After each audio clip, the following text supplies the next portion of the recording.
Bonjour et bienvenue sur ma chaîne Là où les fils me mènent. Aujourd'hui, nous sommes ensemble pour une vidéo de déballage et une fois n'est pas coutume, ce ne sont pas des kits que je vais vous présenter, mais des patrons. De plus, je ne les ai pas commandés sur les sites habituels, ça vient d'une boutique de Paris qui s'appelle Les Brodeuses Parisiennes. Je vous mettrai le lien en description. Voilà, j'arrive à avoir le logo. Donc c'est une petite boutique qui est basée à Paris. Donc ici j'ai l'adresse, donc qui est rue François de Neufchâteau dans le 11e arrondissement de Paris. C'est une boutique qui propose des produits made in France, donc ils font eux-mêmes leurs patrons, donc ce sont des motifs que vous ne trouverez que sur cette boutique. Alors j'ai découvert cette boutique grâce à une amie qui a déjà pas mal de choses qui viennent de chez eux et qui adore ce qu'ils font. Effectivement c'est très très fin, c'est très chouette comme motif. Et il y avait possibilité de faire une commande sans frais de port parce que un membre de sa famille partait à Paris et était d'accord de faire le détour par la boutique pour venir chercher la commande. Donc déjà, tout grand merci à Cécile de m'avoir prévenu pour la commande et à Sylvie d'avoir été faire le crochet par cette boutique à Paris lors de son dernier séjour dans la capitale française. Donc voilà, sans plus attendre, les deux kits que j'ai commandés, enfin non, ce ne sont pas des kits, je vais y arriver, ce sont des patrons. En effet, je n'ai pas les fils ni les toiles. Ce sont des motifs. Alors j'ai choisi deux motifs en thématique en rapport avec Noël, parce que je cherchais simplement de quoi faire des petites nominettes afin de personnaliser mes cadeaux de Noël. En effet, depuis plusieurs années à la maison, on emballe les cadeaux dans du tissu, ce qu'on appelle des furoshiki. Et j'avais dans l'idée de faire des étiquettes réutilisables, donc avec des petits motifs brodés sur thématique de Noël.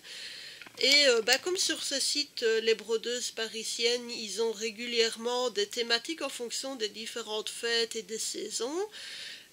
J'en ai profité, j'ai dû me faire violence pour ne pas exploser mon budget. Bon, ça c'est un autre problème évidemment. Donc j'ai fini par craquer sur cet abécédaire de Noël et sur une série de petits motifs, ce qu'ils appelaient du vintage Noël. Mais que je trouvais vraiment super mignon. Je vais vous montrer tout ça un peu plus en détail. Donc je vais commencer par l'abécédaire. Donc voilà déjà le détail des différents motifs. Si vous aimez les abécédaires et les sampleurs, rien ne vous empêche de les faire sur une grande toile. Moi personnellement, j'ai généralement pas assez de patience pour ce genre d'ouvrage. Mais les faire séparément pour faire des petites décorations à ajouter sur les cadeaux ou dans le sapin, ça ne me pose par contre absolument aucun problème. Donc on va déballer. Les patrons sont emballés dans des emballages plastiques autocollants. Donc si vous avez des fardes avec des chemises, ma foi je vous encourage à les mettre dedans. Donc voilà, ça se présente comment? Vous avez la couverture et puis vous avez tous les motifs en eux-mêmes. Donc vous voyez, ils sont grands. Ce sont vraiment de très très grands motifs. Vous avez le détail, vous avez du poids de croix. Je vais arriver à le centrer sur la caméra. Voilà, vous avez du poids de croix et du poids arrière. Donc voilà, on voit les différents motifs que je passe vraiment rapidement. Et à la fin ici, vous avez les couleurs de fil utilisées pour l'ensemble des lettres. Donc maintenant, si vous choisissez de ne faire qu'une seule lettre, c'est un petit peu à vous de regarder votre patron pour pouvoir déterminer de quelle couleur vous aurez besoin exactement. En fonction des motifs, comme j'ai dit, vous avez du poids arrière, mais vous avez également potentiellement quelques poids de nœuds. Mais ça, de nouveau, ça dépend un petit peu de ce que vous voulez faire. Donc voilà, donc première découverte, donc je vais pouvoir faire des petites nominettes.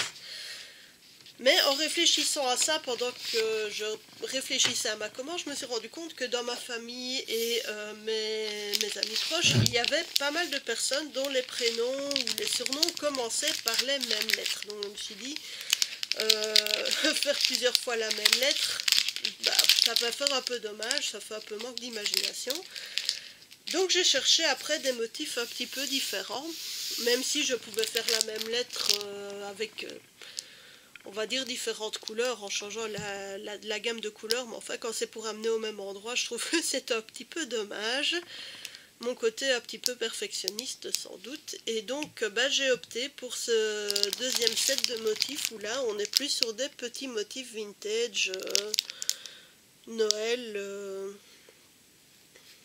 traditionnels, enfin, que je trouvais vraiment très très chouette. Donc je vais vous montrer ça d'un petit peu plus près. Voilà. Donc de nouveau, vous avez la page de présentation. Ici, vous avez de nouveau les couleurs utilisées pour les différents motifs. De nouveau, en fonction du motif que vous avez choisi, bah, c'est à vous de voir ce que vous souhaitez, enfin, pas que ce que vous souhaitez, ce dont vous aurez besoin comme couleur. Vous avez ici du demi-poids que l'on retrouve sur certains motifs, du poids de piqûre, donc c'est du poids arrière, et du poids de nœud de brin. Donc voilà, de nouveau, comme le sampler précédent, vous avez les différents motifs qui sont ici. Donc je les passe très rapidement, mais voilà, vous en avez vraiment beaucoup. Donc il y en a pour tous les goûts, il y a des petits animaux, des petits personnages, des motifs de Noël classiques, vraiment pour tous les goûts, pour tous les âges, et je trouve que les motifs sont vraiment sympathiques. Ils donnent vraiment très très bien. Pour en avoir vu déjà plusieurs réalisés chez mon ami, ce sont des patrons qui valent vraiment le détour. Ils ne sont, je vais être très honnête avec vous, ils ne sont pas spécialement bon marché à la base, mais ils valent vraiment le coup, ils sont vraiment qualitatifs. Ça vaut la peine, et en plus bah, c'est du made in France, donc on reste sur des produits européens. Donc voilà, bah écoutez, c'était une petite vidéo de présentation. Je n'ai pas de fil ni de tissu, comme je vous ai dit, il n'y a que des patrons. Mais je compte en réaliser plusieurs au fil du temps, donc c'est clair que dans des vidéos ultérieures, je vous présenterai ces petits motifs au fur et à mesure que je les aurai choisis et réalisés. Donc voilà, c'était une petite vidéo pour vous présenter tout ça, et j'espère vous avoir fait découvrir ou redécouvrir cette maison française. Donc sur ce les gens, je vous souhaite une excellente journée. Si vous avez aimé cette vidéo, n'hésitez pas à vous abonner à ma chaîne, à mettre un commentaire et un pouce bleu. Ça me fait plaisir, ça m'encourage toujours.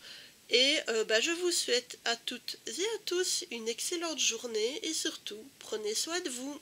Au revoir.